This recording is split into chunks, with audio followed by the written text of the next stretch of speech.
Hola amigos, bienvenidos a esta edición de sábado de Sábados Culturales, que antes de empezarla les voy a recordar el tema Ignacio. Ya conocen el caso de la guagua, ahí están los datos para transferirle algunos pesos al papá. Esa guagua sin los fondos que aportamos todos nosotros y desde luego lo que puede conseguir su familia es lo que mantiene viva esa guagua. Así de simple, así de fuerte es la cosa. Segundo, hoy en la noche y mañana a las 2:30 hay flamenco en la Casa del Jamón.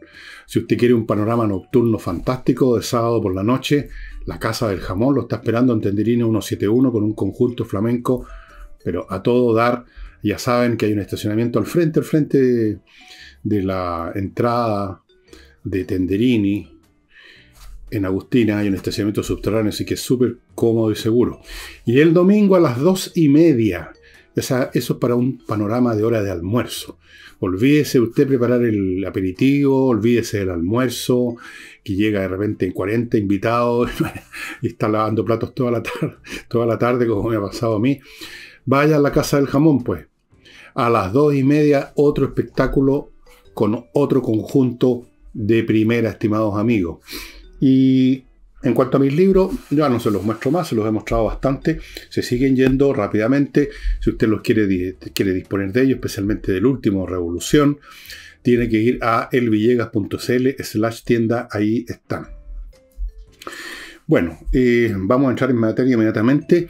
He decidido en este sábado hacer algo más optimista, para levantar el ánimo, algo que está en el polo opuesto del programa anterior que se dedicó a los colapsos. Les mostré libros, después en programa de la semana les mostré otros libros relacionados con eso, después en el programa del viernes, ¿de cuándo? El jueves, el viernes, hablé de cosas relacionadas con derrumbes, con desplomes, y ahora quiero entrar a ver lo que podríamos llamar las épocas gloriosas que también existen en la historia humana por un tiempo, en determinadas sociedades, en una cierta fase de su vida o en ciertas circunstancias que se ofrecen.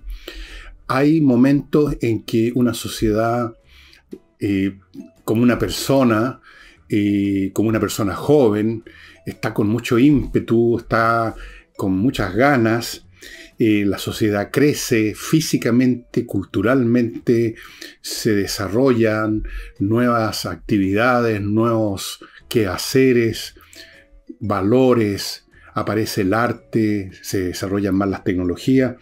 Son periodos de expansión que a veces puede ser bastante brutal para los que sufren la llegada de estos expansionistas, llamémoslo así, pero es la realidad de la vida nada más. Es un periodo que incluso se podría decir se vive, no todos, pero muchas personas que están ahí lo viven con entusiasmo, con una sensación de que es posible obtener lo que se quiere, que hay confianza en uno mismo, en los demás, confianza en que la sociedad de la cual uno forma parte va a salir adelante en todo, que quizás es superior a otras sociedades. Hay una disposición a emprender mucho mayor que en otros tiempos, a tomar riesgos. Y todo esto se manifiesta de las más distintas maneras, y yo quiero ponerles algunos ejemplos históricos, deben haber muchos más por supuesto, para que se hagan una idea de lo que estoy hablando, de este clima, de esta atmósfera que se desarrolla en un momento dado y que me ha llevado a bautizar las épocas gloriosas. Voy a darle algunos ejemplos entonces. Por ejemplo, la Grecia en general del siglo octavo, séptimo, impulsados por un problema de empezaba la población ya a entrar en conflicto con el tema de lo limitado que son los terrenos agrícolas en Grecia por un tema geográfico. Empieza una expansión por todo el ámbito del Mediterráneo y también por el Mar Negro. Grupos completos, organizados por un líder, se embarcan y van a la aventura a fundar nuevas polis, cosa que hicieron, y llegaron algunos al Mar Negro, al norte, ahora lo que es la península de Crimea, por ejemplo, en la zona ribereña de Europa, que da al Mar Negro, en la zona ribereña de Asia Menor, llegaron a Italia y fundaron muchas ciudades. Se habla de la Magna Grecia, por el montón de ciudades que habían ahí, más o menos desde la mitad de la península italiana de la Bota hacia Sicilia. Algunos se instalaron en el norte de África, algunos llegaron a una ciudad, por lo menos una polis, Marsilia, que ahora es la ciudad de Marsella, se instaló en la costa mediterránea, en lo que ahora es Francia. Y estas personas se embarcaron porque tenían esperanza de que su vida iba a mejorar, de que era posible salir de la asfixia que comenzaba a pesarle en una tierra nativa donde, a propósito de tierra, cada vez había menos tierra, había menos oportunidades. Entonces salen. Y de todo eso, de ese periodo de exploración marítima, más que exploración marítima, exploración de otras tierras para ir a fundar esa gran organización humana que es la polis, la ciudad griega. De todo eso ustedes pueden encontrar, si les interesa el tema, en este libro una historia muy interesante escrita por Lionel Casson, Marinos de la Antigüedad,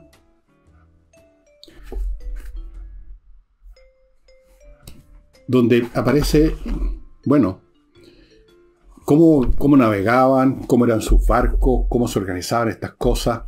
Bueno, no solamente aparecen en este libro estos barcos que iban con gente a colonizar, a crear una polis en otro lugar, sino que también están aquí la historia de los que se movían por el mar como comerciantes simplemente, y que eran muchos. Y eso también forma parte de un periodo expansivo griego, el comercio. O sea, sobre todo en una época en que la navegación no era mucho más peligrosa que hoy. Y salían, sin embargo, eran movidos por un espíritu no solo de la ganancia, que es solo un elemento de un comerciante en esa época y en cualquier época es, digamos, que entre más plata la que sale. Eso es solo un detalle, no es el cuento completo. Hay un elemento de aventura, en algunos momentos hay un elemento de hacer algo nuevo, de buscar nuevas tierras, de hacer cosas distintas.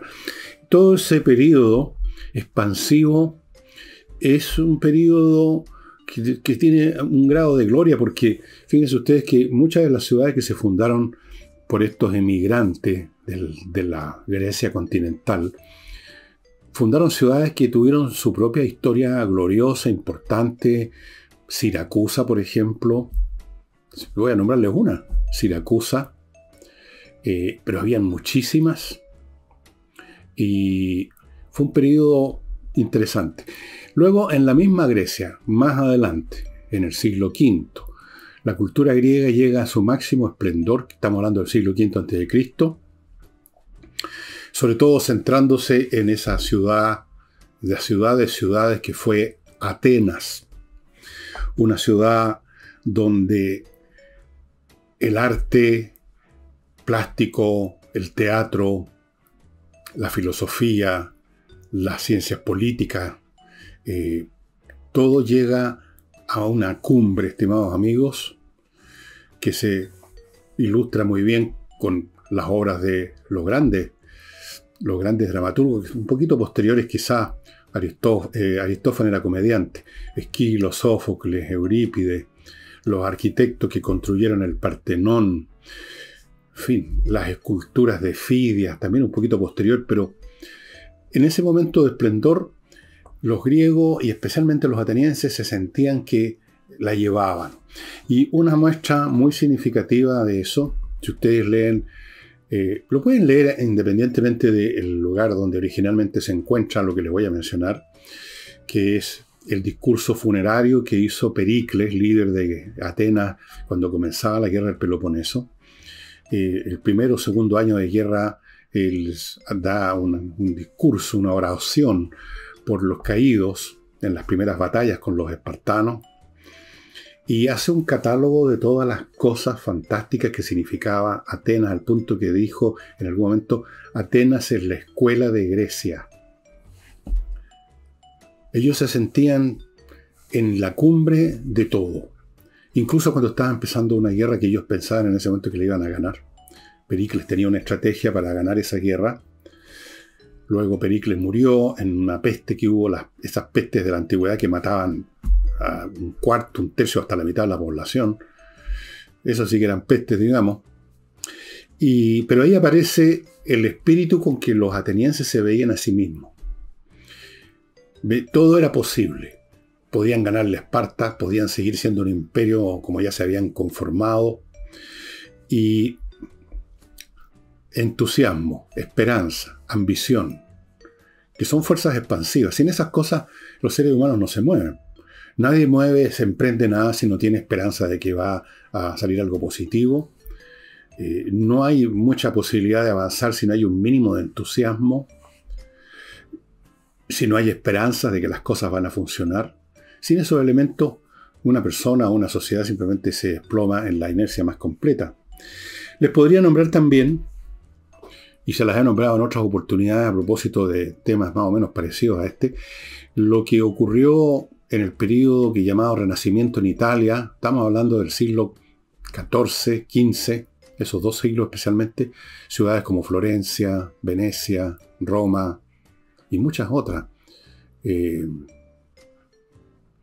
Montones de ciudades, Pisa, Génova, ¿para qué las voy a nombrar todas, no? Turín, ciudades con distintos regímenes políticos, pero autónomas. En algunas podía haber alguna clase de oligarquía, en otras había un hombre que era el que la llevaba, con o sin un cargo oficial, pero que era el que tenía el prestigio, el que daba en el fondo las órdenes, y los demás lo seguían. Pero al mismo tiempo esas ciudades se enriquecían, comerciaban con todo el mundo, comerciaban con Oriente, con Occidente, con el norte, con el sur, el este y el oeste.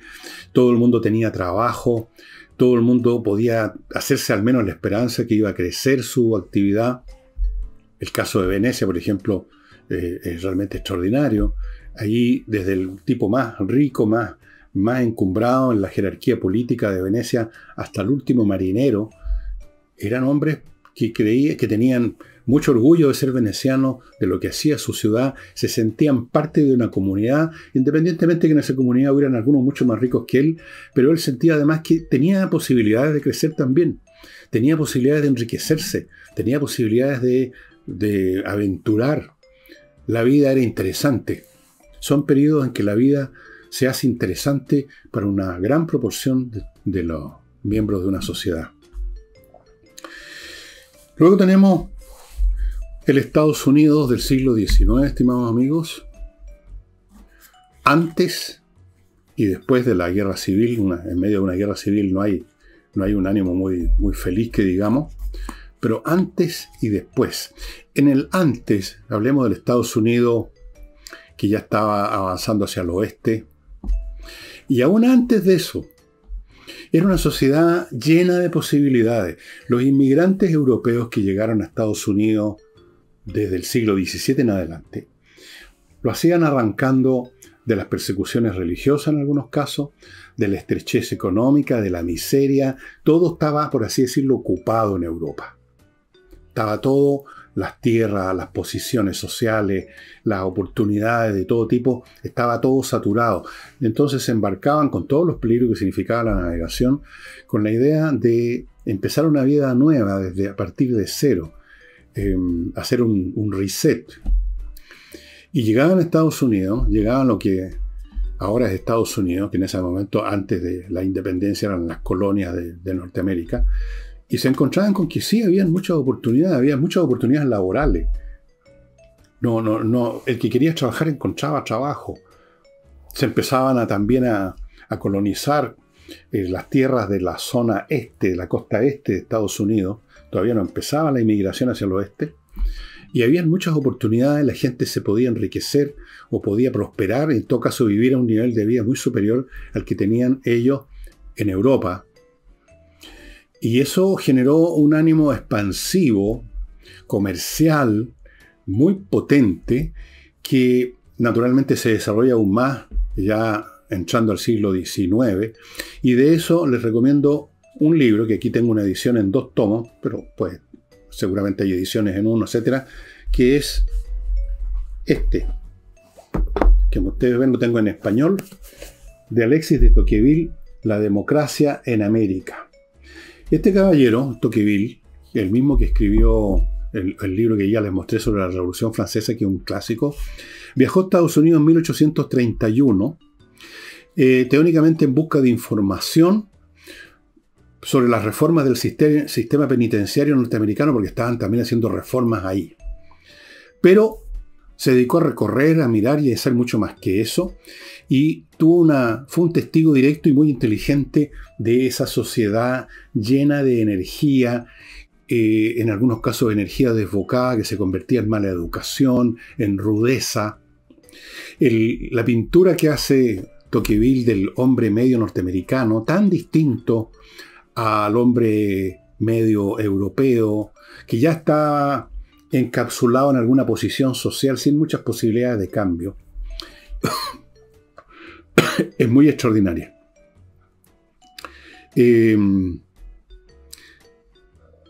Este fue el hombre que pronosticó en 1831 que el futuro pertenecía a Estados Unidos y a Rusia, que era el otro país grande que estaba en esa época creciendo, antes que fuera pasmado por la revolución bolchevique, porque eso fue lo que ocurrió finalmente. Esto es muy interesante. Ahí se ve una sociedad que cumple con estos requisitos, con estos elementos que mencioné al principio, una sociedad que siente que hay oportunidades, que el individuo que le pone pino va a enriquecerse, le va a ir bien, no hay nada cerrado. Pero antes de entrar a los elementos que hacen posible eso, voy a ponerles otro ejemplo más. Después de la Guerra Civil, que terminó en 1865, Estados Unidos entró en un proceso aún más acelerado de desarrollo económico y de lo que se llama la conquista del oeste. Había empezado un poco antes, de hecho había empezado bastante antes, pero ya se hizo más masivo. La conquista del oeste. Miles y miles de norteamericanos comunes y corrientes, de inmigrantes, algunos llegaban y al otro día ya se estaban subiendo una carretela, un carretón. Se fueron al oeste, a esas extensiones inmensas, de ahí viene la expresión, hacerse la América, a instalarse con un fondo, llamaríamos nosotros, con una propiedad para la ganadería, básicamente. Miles y miles. ¿Cuántas películas no hemos todos visto de las caravanas de carretelas, ¿no es cierto?, avanzando y de repente llegan los indios o no llegan? Esa gente se embarcaba, o más bien dicho, se encaramaba a un carretón, porque tenían esperanza. No pensaban que a lo mejor les iba a llegar un flechazo, que iban a morir a mitad de camino, como murieron muchos sin duda, o que no iban a encontrar realmente una nueva vida, sino que iban a caer en una situación desafortunada, que iban a salir de una situación más o menos buena, donde estaban, a una peor. No, tenían la esperanza, tenían la ambición que les iba a ir bien, que iban a crecer, que se iban a desarrollar, y eso es lo que le ocurrió a la mayoría. Ese fue un periodo expansivo, un periodo optimista en Estados Unidos. Y este optimismo, a finales del siglo XIX, cuando Estados Unidos se había enriquecido mucho más, se había industrializado a un nivel que ya estaba alcanzando o superando a países como Inglaterra, en algunas áreas por lo menos, y también Alemania. Ese Estados Unidos llegó a tal nivel de sentimiento de poder, de capacidad de crecimiento, que era un crecimiento no solo económico, era un crecimiento en toda clase de cosas, que, como ocurre a menudo, cayeron las élites, por lo menos, en un sentimiento de prepotencia y arrogancia. Pensaron que ellos también quizás podían tener un imperio. Y se generó un chauvinismo bastante desarrollado, que fue el que llevó a la guerra con Cuba en 1898. Después la conquista, con la derrota de los españoles, se hicieron de una colonia en Filipinas, ¿sí? Antes de eso, en el siglo XIX, habían combatido contra los mexicanos y les habían arrebatado territorios. Nuevo México, Texas, habían sido territorios, y parte de California, habían sido territorios de México, se los arrebataron. Y ese arrebato tiene que ver, aunque sea brutal desde el punto de vista de los perdedores y los vencidos, o desde el punto de vista de la justicia en abstracto, pero es una muestra de vigor de una sociedad que está expandiéndose. También el vigor se muestra en el plano militar, se muestra en el plano de la invasión. Puede a uno no gustarle, pero uno no está para darle lecciones a la historia, eso es bastante ridículo. Es así. Permítanme ahora, antes de continuar con esto y ver qué factores hacen posible que se desarrollen miles, millones de personas, este ánimo que lleva a que la sociedad crezca y se expanda, porque la sociedad no es otra cosa que los individuos en sus relaciones mutuas, no es un ente que por su cuenta crece o no, sino que son los individuos que la hacen crecer. Voy a partir con Kaizen Automotriz, un garage de boutique, diría yo, que se especializa en la mantención preventiva. O sea, no espere usted que el auto se le eche a perder y lo deje botado, porque los autos no se echan a perder cuando están estacionados en la casa. Se echan a perder cuando usted lo está usando en algún lugar que ha botado. Llévelo a Kaizen Automotriz, tal como usted posiblemente sea las personas que antes de salir de viaje de vacaciones lo lleva a su mecánico de cabecera para que le eche una miradita hacia a la rápida. No, esto es mucho más científico, mucho más a fondo. No espere las vacaciones, llévelo a Kaizen para que lo revisen, especialmente si usted siente que ya hay alguna cosita, un ruidito, un tironcito, de repente no parte bien al tiro, de repente pega unos tirones, son los primeros avisos de que algo viene. Llévelo a Kaizen Automotriz, lo van a revisar con todo un equipamiento mecánico, electrónico, etcétera, y cualquier cosa que encuentren la van a arreglar, van a poner el parche en telería, y si no encuentran nada, bueno, usted va a quedar tranquilo que su auto está picho caluga. Kaizen Automotriz. Continúo con Oxinova. No les voy a mostrar ahora el saquete porque está debajo de un montón de libros de un computador que estoy poniendo muy viejo. Estoy tratando de ponerlo, cambiarle el sistema operativo a ver si funciona un poco más rápido. Es una antiguaya de los años de principio del siglo XXI. No se lo voy a mostrar porque se reirían. Bueno, Oxinova, amigos, el polvo mágico que usted lo mezcla, viene en un sobrecito, que se lo he mostrado 1000 veces, lo mezcla con agua, espera un tiempo, se convierte en una colonia de bacterias y con eso usted elimina los temas de malos olores. Simplemente es la manera de eliminar los malos olores correcta, porque se eliminan las causas del mal olor, que son las bacterias anaeróbicas. Este producto las destruye con una colonia propia que se come a las otras y se acaba el problema del mal olor. Concéntrese en eso. El mal olor no se destruye echando ácido por las cañerías que solo destruyen las cañerías. No. Este producto, amigos, Oxinova. Continúo con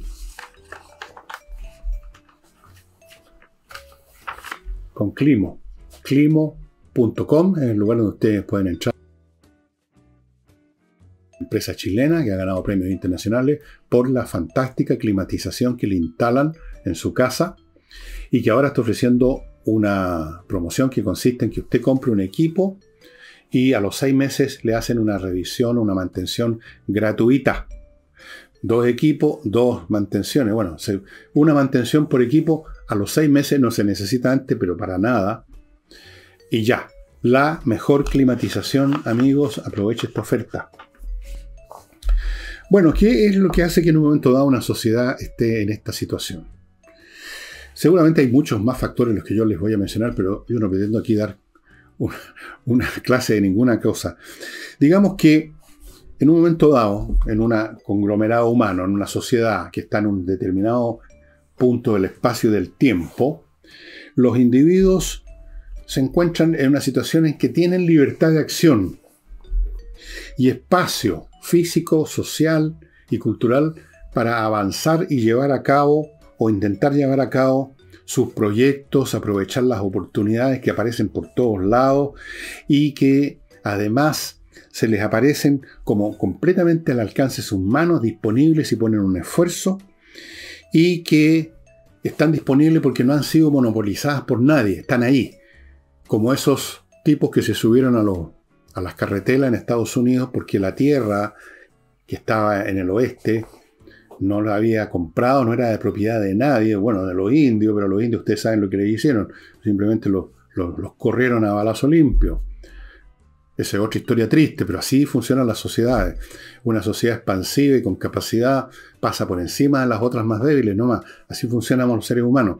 El hecho es que estas personas sintieron que era posible obtener tierra, que otros lo habían obtenido y que había mucha tierra disponible y vamos entonces, subámonos a la carreta, no hay ningún problema. hay espacio, hay oportunidades.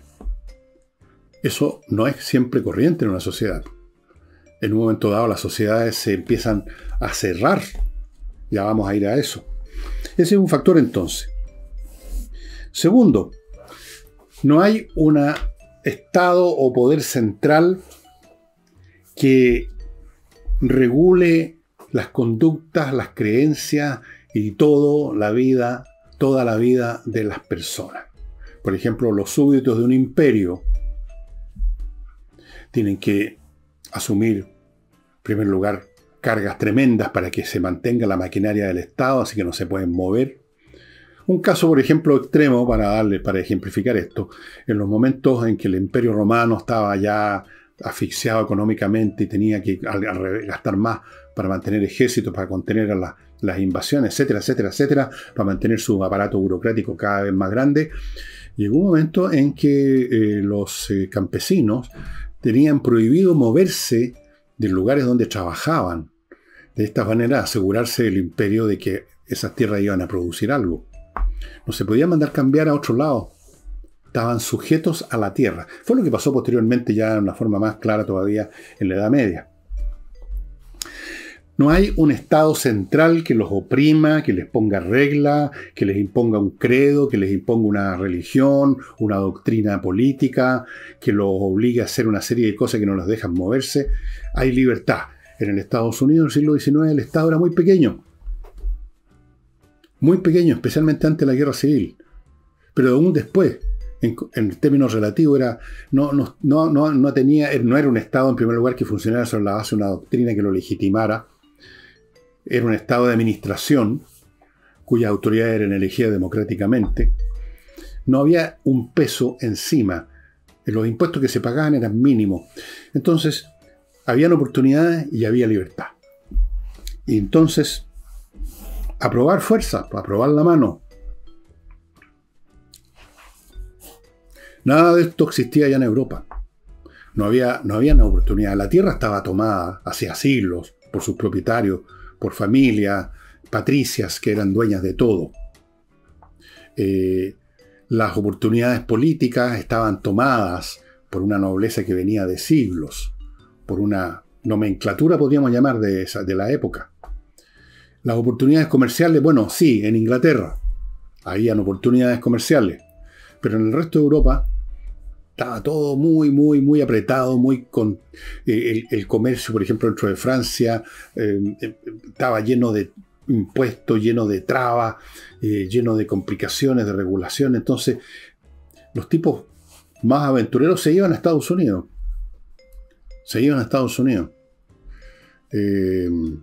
Habían más oportunidades. Ahora, ¿qué formas puede tomar este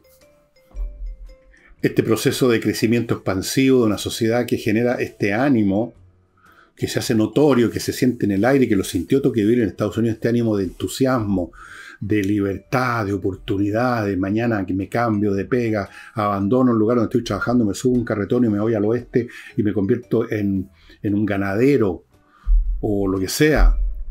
Todas esas cosas generan un ánimo, la libertad, nadie me va a poner traba, no tengo compromiso, por así decirlo, ni con el Estado, ni con nadie, puedo hacer lo que se me da la real gana, puedo probar suerte. Y eso genera un ánimo, genera un entusiasmo. Es como el entusiasmo de la juventud, que aunque el día de mañana pueda resultar fallido, pero en el momento en que se tiene, y se emprenden cosas. Ahora, esto puede tomar varias formas. Una de estas formas ya las vimos, es el movimiento población. El movimiento población de los griegos hacia las costas del Mediterráneo para fundar nuevas polis. Esto ocurrió en los siglos VIII, VII, un poco también, ya no tanto el VI, ya estaba ocupada esas tierras precisamente por las anteriores migraciones. Ocurrió en Estados Unidos, el ir al oeste era un movimiento población. Eran miles de personas que se subían a estos carretones. No eran 3 o 4. Era un movimiento población.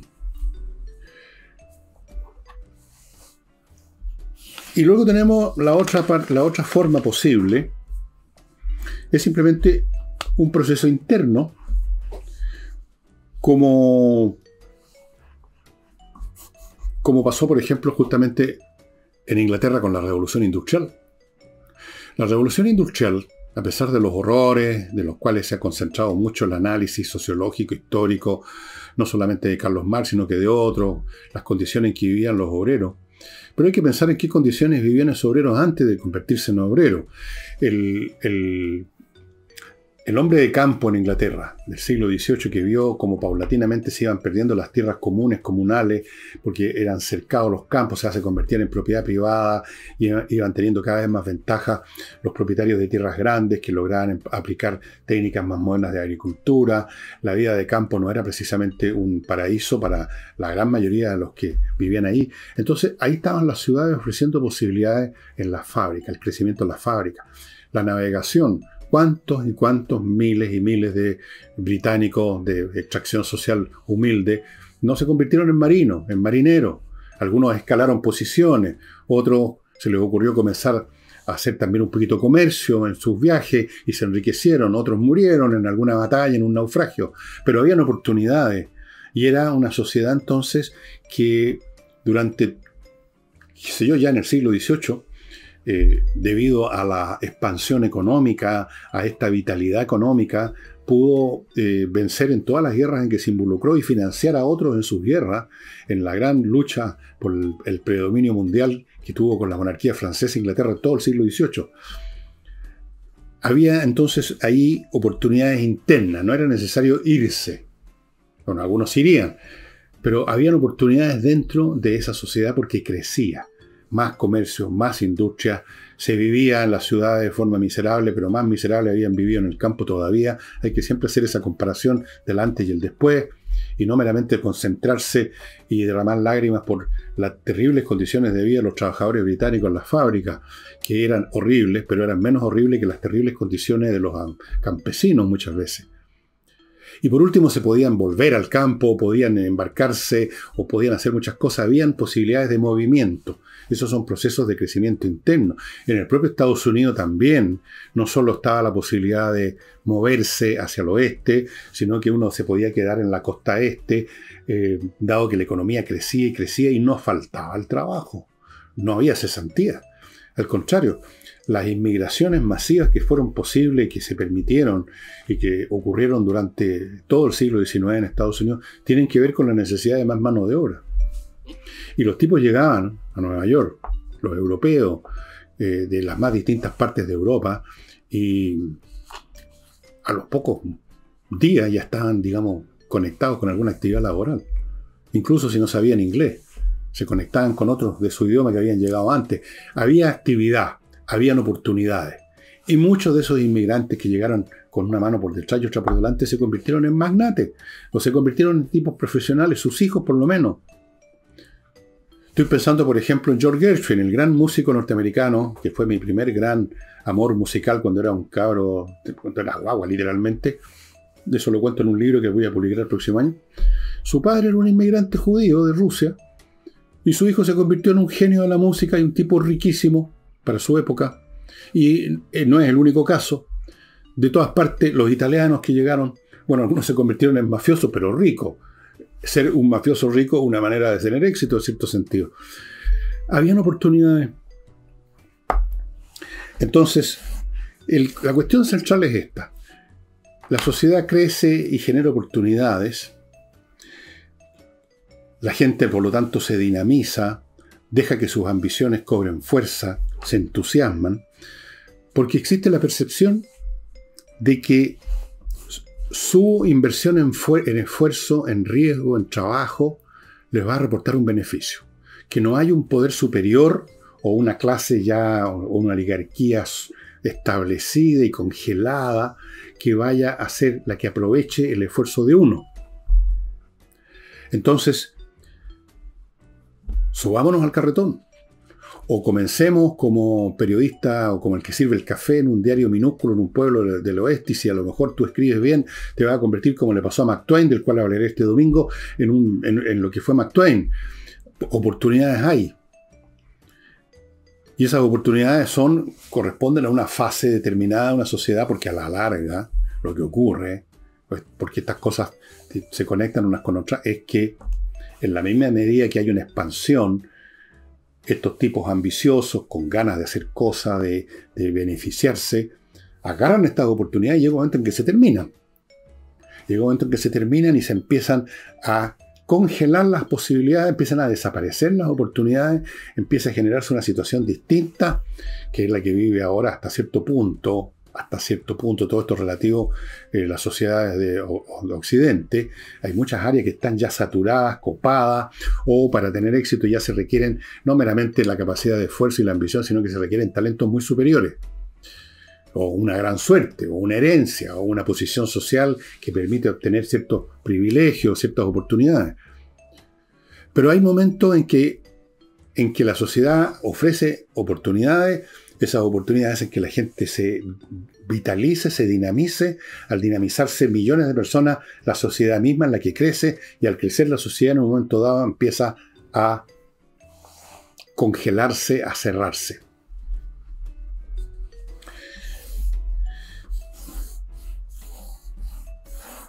La pregunta que ustedes quizás estén haciendo es una que se las voy a hacer después que me haga cargo del último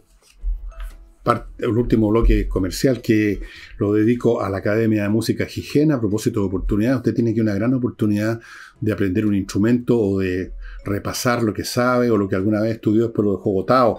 La Academia de Música Gijena, que ofrece clases online a todas partes del mundo, desde luego, por supuesto, de piano, teclados en general, canto popular y lírico, saxofón, clarinete, batería, bajo eléctrico, guitarra acústica, guitarra eléctrica, ukelele, percusión, flauta dulce y traversa, violín, educación de la voz hablada, etc. Clases de lunes a sábado, 9 de la mañana, 9 de la noche. Amigo, hay una oportunidad que está abierta. Aquí nadie le va a impedir, si usted quiere desarrollar una nueva actividad, un nuevo hobby, una nueva pasión, para sacarlo de la rutina diaria que empieza a matar a la gente. Estudie un instrumento en su casa, online, qué más cómodo. ¿Tiene dudas sobre si le gustaría, si le serviría? Pida una clase demostrativa gratis. Ahí está la dirección, gijenaproducciones.com. Entre al sitio, amigo, póngase en contacto con el hombre que dirige esto, que es Patricia Aracena, y súbase este carretón, el de la música. Y termino la publicidad con González y compañía, un bufete de abogados que se dedican a casos penales, los más graves, los más serios. Código penal tiene que ver con crímenes, con delitos graves. Por lo tanto, estos abogados penalistas se dedican a atender personas que están involucradas, ya sea inocentemente o no, en esas situaciones. Póngase en contacto con González y compañía, amigos, no con cualquiera. Este buffet ha estado en varios casos muy sonados que han salido en la televisión. Así es, no son cualquier grupo de abogados, son realmente espectaculares. Algunos de ellos fueron fiscales, así que conocen el tema al revés y al derecho por los dos lados, la acusación y la defensa. Quizás ustedes se estén preguntando si alguna vez en Chile hemos vivido un periodo así de entusiasmo, de ganas, de crecimiento, de aventura, de emprender cosas, o no.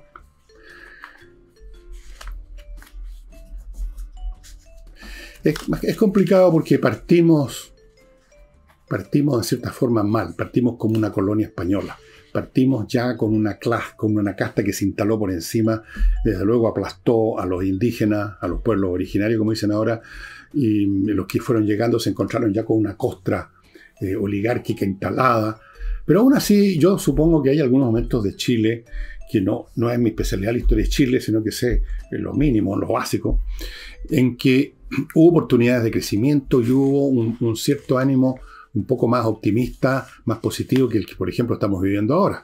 Bueno, eso no es muy difícil que haya habido un clima más positivo que el que estamos viviendo ahora, porque peor que el que estamos viviendo ahora, imposible. Es probable que en los años 40, con la sustitución de importaciones, con la creación de nuevas industrias, gracias a muchos de los inmigrantes que llegaron de Europa, judíos, españoles, etc., esos españoles llegaron en el Winnipeg, por ejemplo. Bueno, puede ser.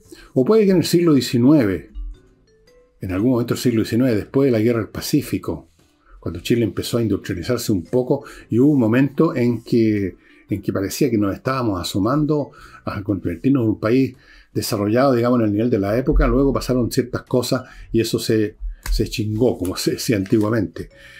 Pero en fin, eso es otra historia. No me voy a meter en eso. No soy especialista en historia chilena. No soy especialista en ninguna historia en realidad. Algunas las conozco un poco mejor que otras, eso es todo. Pero es muy interesante esto porque no siempre es colapso, no siempre es pesadumbre, no siempre es fatalismo, pesimismo. Hay momentos, sí, que las sociedades pasan por eso. Los franceses tienen una expresión, dicen la malaise, el malestar. Malaise es más que malestar en realidad, pero ustedes saben, yo creo que es más o menos lo que estamos viviendo ahora en Chile, que no se ve realmente nada positivo, e incluso los mismos que quieren cambiarlo todo y que uno pensaría, ellos son los optimistas, ellos son los que están intentando algo nuevo, ven que han fracasado hasta ahora, que las cosas no les caminan, no les resultan, tampoco deben estar con un ánimo muy, muy optimista que digamos. ¿Para qué hablamos de la gente que no le interesa en absoluto el programa del actual gobierno y su gente? No vivimos buenos tiempos, pero quién sabe, va a llegar un momento en que vamos a tener otra situación posiblemente. Por supuesto, las cosas no son eternas. Y quién sabe si vamos a vivir, o nuestros hijos van a vivir, un Chile entrando por un camino de crecimiento, de esperanza, de expansión, de ambición, de entusiasmo. El entusiasmo es tan importante, ¿eh? El entusiasmo es el que le pone esa chispa, le pone la tercera dimensión a la vida. Y yo les recomiendo, antes de irme, terminar el programa, estos libros que los van a encontrar de todas maneras. La democracia en América, porque está tan buena la descripción, fue tan perceptivo este Alexis de Tocqueville de lo que era la esencia del espíritu americano, que todavía queda algo de eso en Estados Unidos. Porque es un país tan grande, estimados amigos, un continente, que nos faltan las oportunidades todavía, a pesar de que muchas áreas ya están copadas, están cerradas, están conflictivas, están como encrispadas, pero todavía hay opciones, todavía por eso hay gente que va a Estados Unidos pensando que en cualquier caso van a estar mejor que en su país de origen. Y esto ya es un poco más para los especialistas en historia antigua, pero igual si usted está interesado, lo puede encontrar en Amazon. Este libro de mi amigo Leonel Casson, Antiguos Marinos. Y eso sería todo, estimados amigos. Ojalá que tengamos un periodo, ojalá que siempre fuera así, un periodo de expansión, que nos sintamos con ganas de hacer cosas, con posibilidades de salir adelante con lo que hacemos, porque los seres humanos somos criaturas de acción, no nos podemos quedar en reposo como los gatos. No podemos tampoco, aunque hay gente que lamentablemente cae en eso, vivir en la mera rutina o contemplando semidormido las tonterías que nos ofrece la televisión. Hay que emprender cosas, hay que hacer algo, hay que iniciar nuevas cuestiones. Por eso yo estoy todo el tiempo escribiendo libros. No me importa si son buenos o malos, si les gustan a ustedes o no les gustan, si se venden o no se venden, pero el acto de escribir e iniciar un nuevo proyecto lo mantiene a uno vivo. Y una sociedad que está llena de gente que está iniciando cosas, que está con la idea de que va a llegar a alguna parte, son las sociedades que están en sus épocas gloriosas. Y eso sería todo por hoy, estimados amigos. Mañana, como ya les he dicho, Mark Twain, no se hagan ilusiones que voy a hacer un super programa.